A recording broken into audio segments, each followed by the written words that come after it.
Il-familji li jgħixu bir-Kirkara, Ħallija, Liklin, in-Naxxar, il-Melliħa u San Pawl il-Baħar mhumiex igergru fuq il-kontijiet ta' dawlu l-ilma skont il-Ministru Tonio Fenek.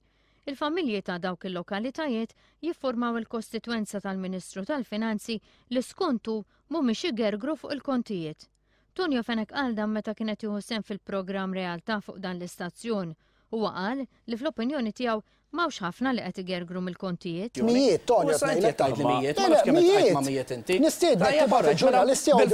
Bil-fors inti ħajtek ma tagħmel xejn li ftitlaqa ma' nies x'inha. Illum kelli l-kostituenza, rajt 20, ħlejt ofstanar, kemm il-mijiet, kemm l-ofstanar qed tiddedika tisma' min-nies. Bħala ġurnalist xogħol niltaqa' man-nies. U anki jien xogħol niltaqa' man-nies u nies jiġuni l-kostituenza. Jien niltaqgħu ma kellmux fuq id-dawl minn dawk li ġew.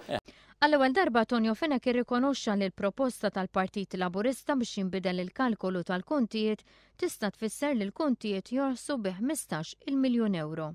Seta' tisseħ il-pożizzjoni il-proposta tal-Partit Laburista ma? Tista' tagħmilha u ma ninvestux f'power station ġdida. Nibqgħu bli għandna. Il-Ministru tal-Finanzi qal li l-pis tad-dejn tal-Ena Malta se jkollu jġorru l-poplu. Il-Ena Malta għandha llum akkumulat dejn ta' madwar 450 miljun. U min ħallsu, Tonio? Dak id-dejn illum ma taħallsu ħadd. Qiegħed hemm jistenna xi ħadd taħallsu fil-korporazzjoni Ena Malta. Mhux ovvja bejn tafa'. Għaliex saru l-mistoqsija? ċal. Għaliex saru nafu għaliex saru. Inbniet power station ta' Dellemara u sallum dal-pajjiż għadu ma ħallasix.